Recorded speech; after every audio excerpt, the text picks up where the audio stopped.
The views and opinions expressed in this program are entirely the responsibility of the producer, Michael P. Gleason. Ergo, don't waste your time bothering the studio, if you get pissed off about the information being presented and discussed.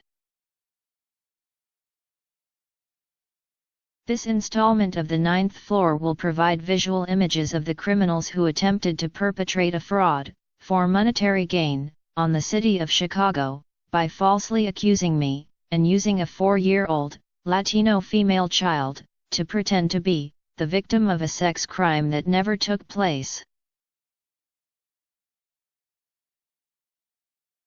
Yes.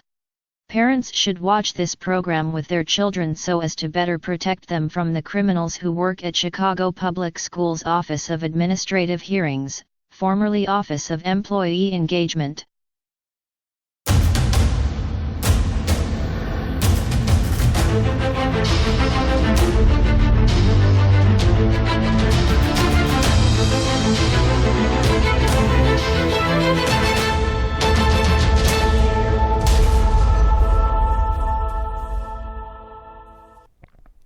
Good evening, and welcome to the Ninth Floor, Episode 6.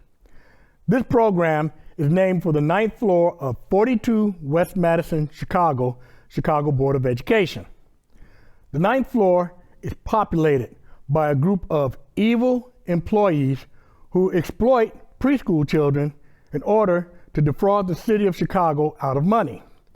I was the victim of one such scheme, and as a result, being their target in their conspiracy, I was wrongfully terminated from Chicago Public Schools and placed on a blacklist, which the city tries to soft sell by calling it a do not hire list.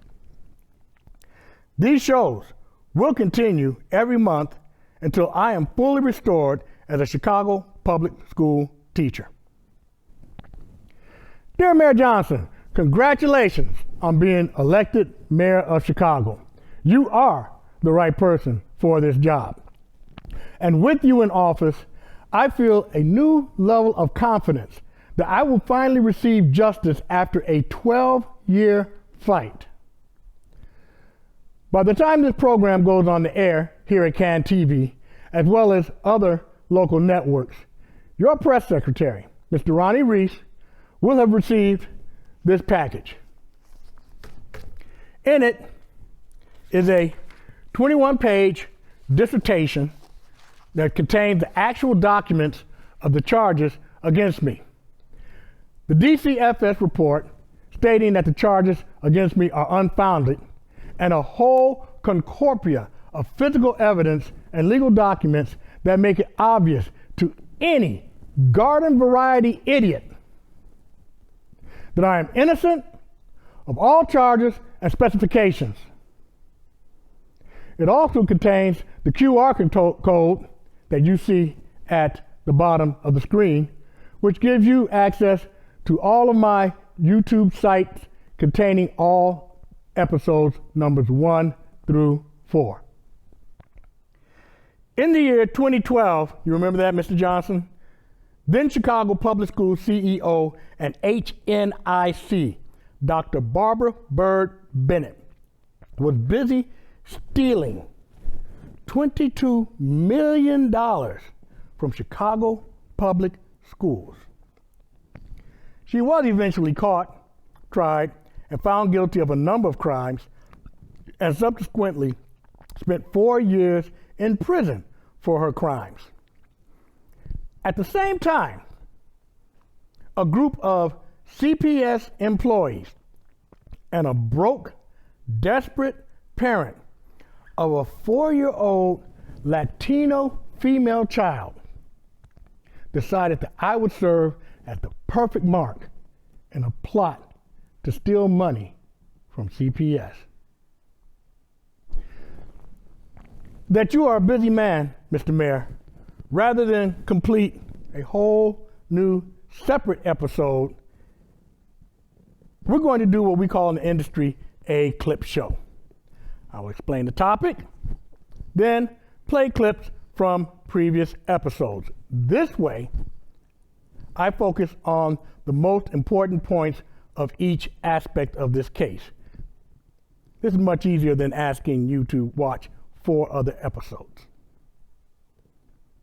Mr. Mayor, I'm asking you for 1 hour of your time to view this video and see step by step how this CPS teacher was identified, set up, and professionally lynched. That you are an educator and a union man, you will understand just how far the people at 42 West Madison will go to protect their little secret. Now I'm going to do a special review specific for you, Mr. Mayor. I had another one of these illustrations and it was black and white, but for you, we're going to make it color. This is the new one. I hope it clarifies the sequence of events.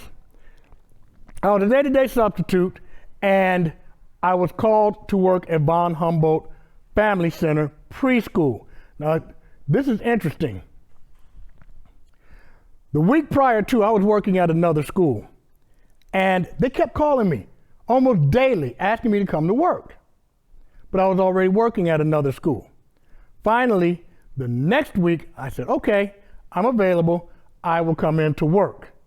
And these people were laying in wait for me. Now, this is what happened on that day. This is an illustration of the classroom. I even have a color code here. Blue indicates where I was working that day, which was at the toys, circle time, magnets, and the trucks. I circulated between those 4 areas of the classroom with the preschoolers. Yellow represents the teacher assistant by the name of Doris Jimenez, a conspirator. She busied herself in this area right here where the computers were. The pink represents the range of vision, very important. This is the toilet. This red line represents a wall. The toilet is in the classroom.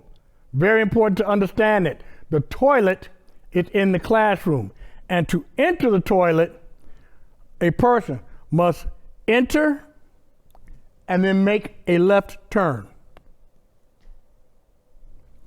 You must enter and then make a left turn. Here's the wall. If you stand here at the toilet, you can see from here all the way out the door to the main entrance and the lobby. So yes, to enter this toilet, you must enter the toilet and then turn left. You have privacy. You cannot see through this wall. So, if you are facing this way, which is what Mommy said, you can see down this hallway. Now here's what happened on that day. We had the children lined up, ready to go home. I was in the front of that room, of that line. These X's represent the children. This is Doris Jimenez. When they said go, we said, okay. We walked out of the classroom. I turned to the right. Doris was in the rear of the room, of the line. She turned left. The parents were waiting in this area. I also want to point out that there's a toilet here in the front lobby. Here are the parents, and the children would go to Doris. The parents would sign the children out, and then they would go home. That is what did happen at the end of the day. This is the report that was written on me.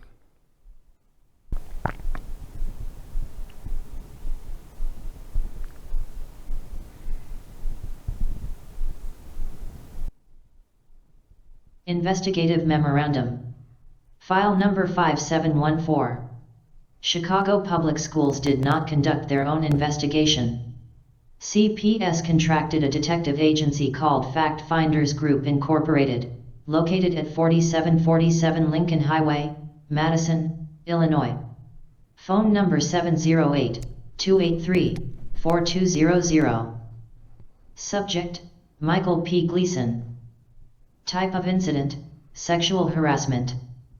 School, Alexander von Humboldt Elementary School, Family Center Preschool. On Monday, January 30, year 2012, the reporting investigator was assigned to conduct an investigation of an allegation of sexual harassment against Mr. Michael Gleason, a day-to-day substitute teacher, ID number 0000333017, assigned at the Alexander von Humboldt Elementary School. According to Event Detail Report number 822593, dated Friday, January 20, 2012, on that same date, at approximately 2:07 p.m., it is alleged that Mr. Gleason was looking at student L O as she used the bathroom and her pants were down. On Friday, January 20, 2012, Ms. Gail King, Assistant Principal, notified Ms. Gail Snyder of DCFS of this incident. On Tuesday, January 31, 2012, at approximately 10:00 a.m., the reporting investigator visited the Alexander von Humboldt Elementary School for the purpose of conducting interviews in furtherance of this investigation. At approximately 1:15 a.m., the investigative reporter interviewed Ms. King. Ms. King stated that L's mother, Ms. Diana Feliciano, contacted her to report the incident. Ms. King also stated she contacted the sub-center to report the incident, as well as DCFS.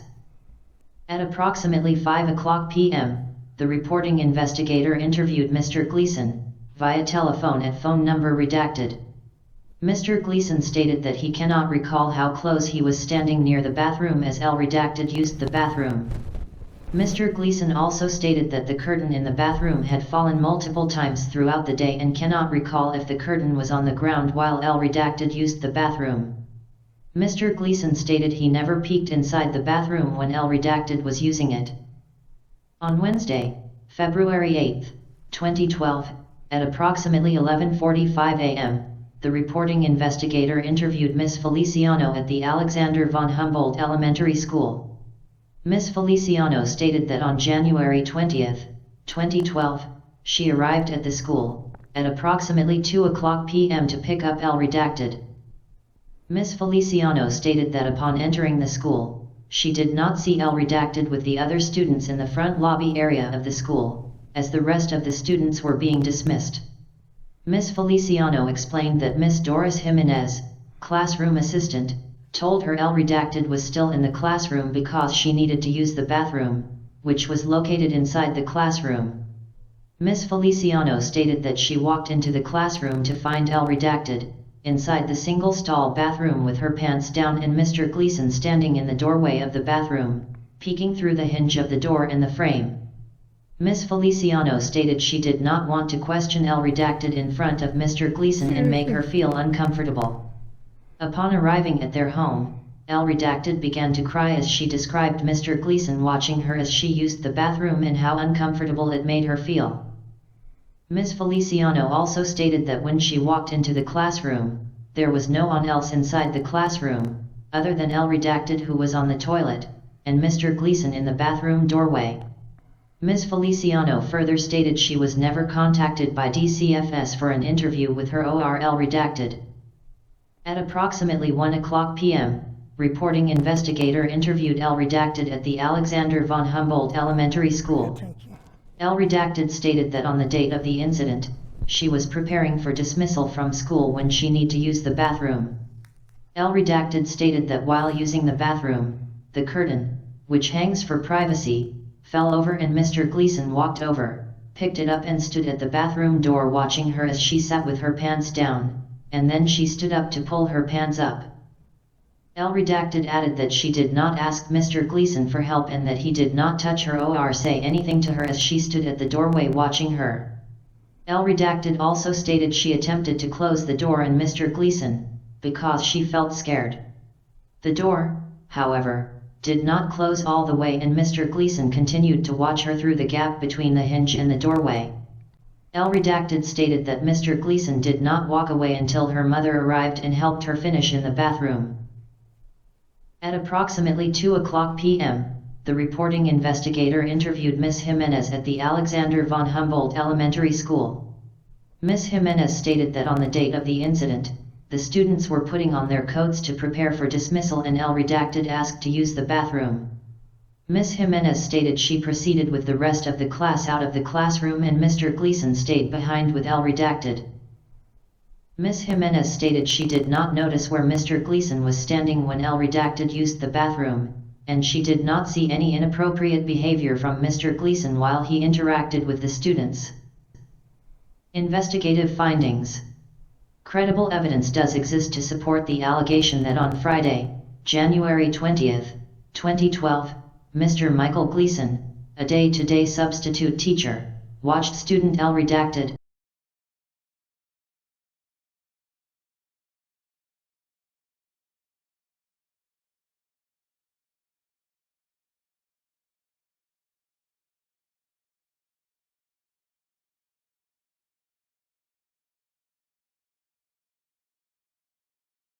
as she had her pants down and used the bathroom.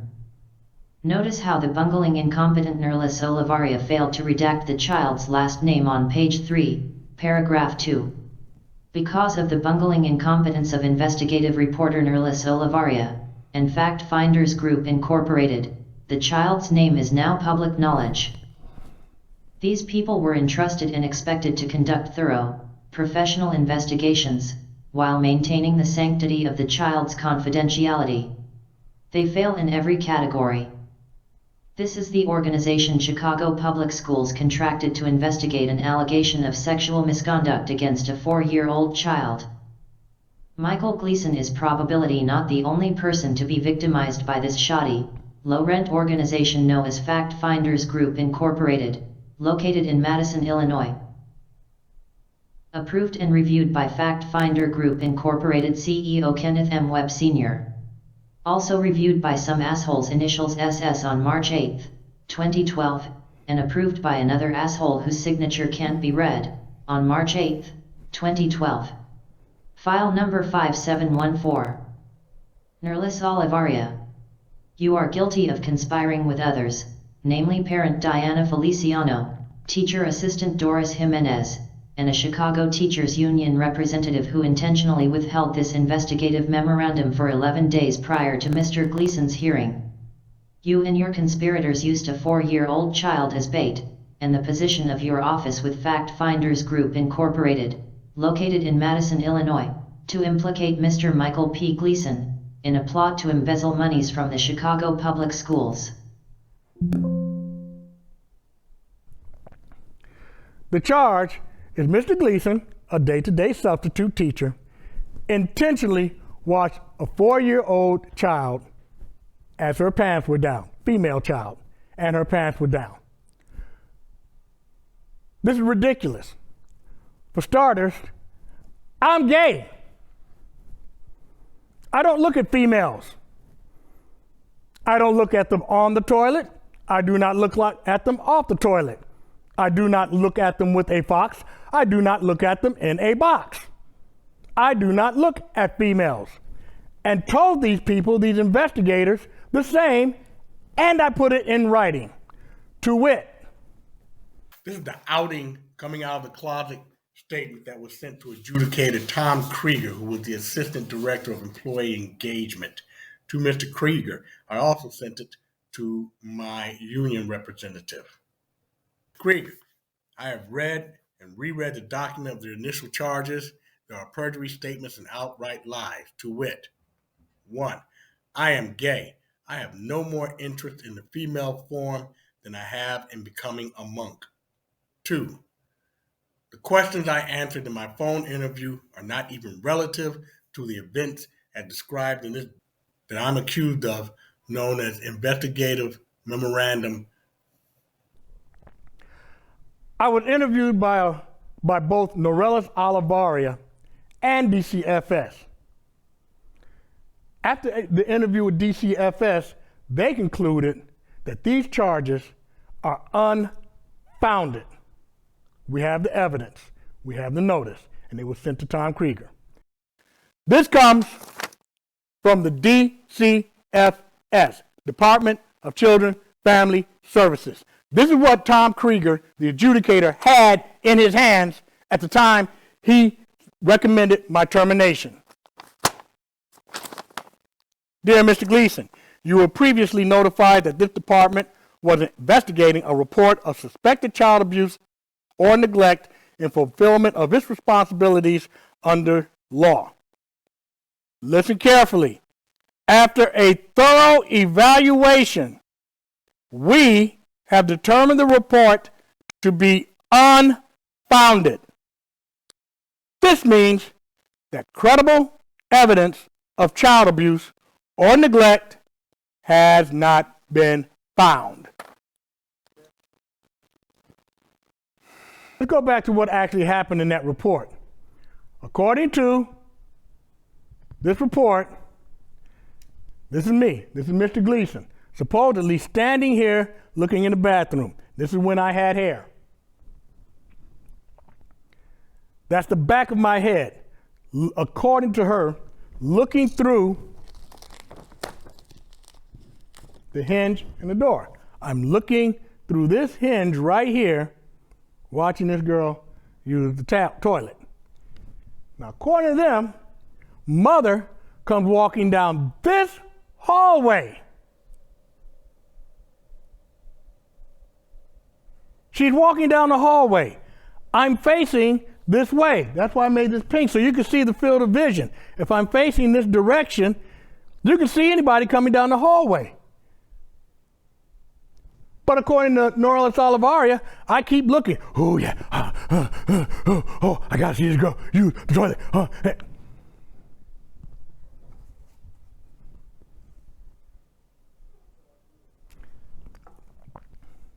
So the mother comes here. Now, nowhere in the investigative memorandum does it say anything like there was a confrontation between me and the mother.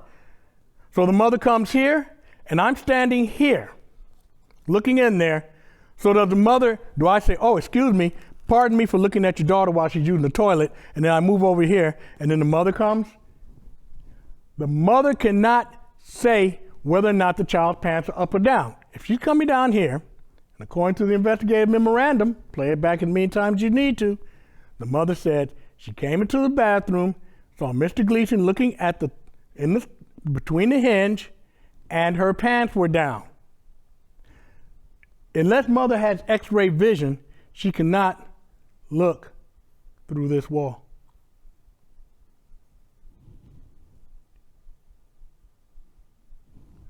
She has to go into the toilet and make a left.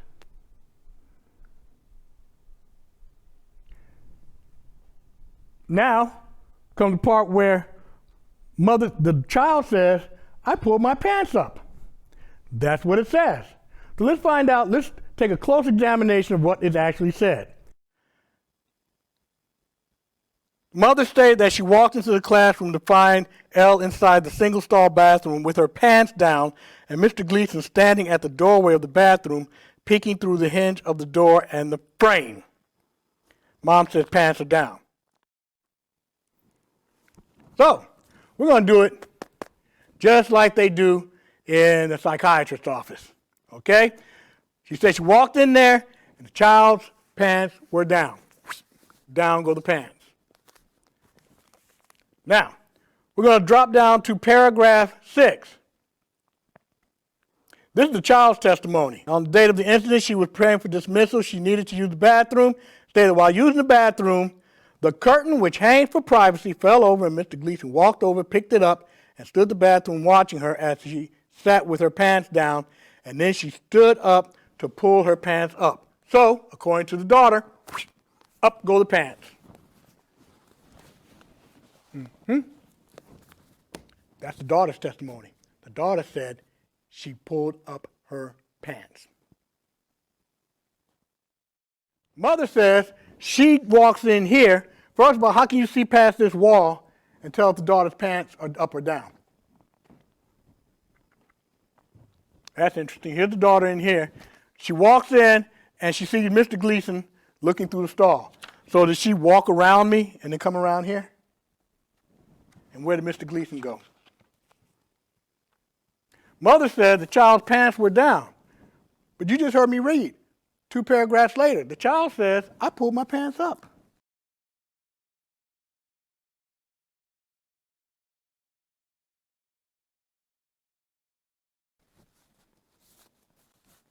So which one is it? Was the child's pants up or down? Or did the child pull her pants up, and then I went to look at it over here, and then she went back over and pulled her pants down again? Norellis Olivaria, you could not write your way out of a middle school essay assignment. Your writing sucks. And you graduated from DePaul University? My goodness, DePaul. That's the best you can do, Norellis Olivaria? Does the word continuity mean anything to you, Norellis Olivaria, investigator, now Cook County Sheriff Deputy?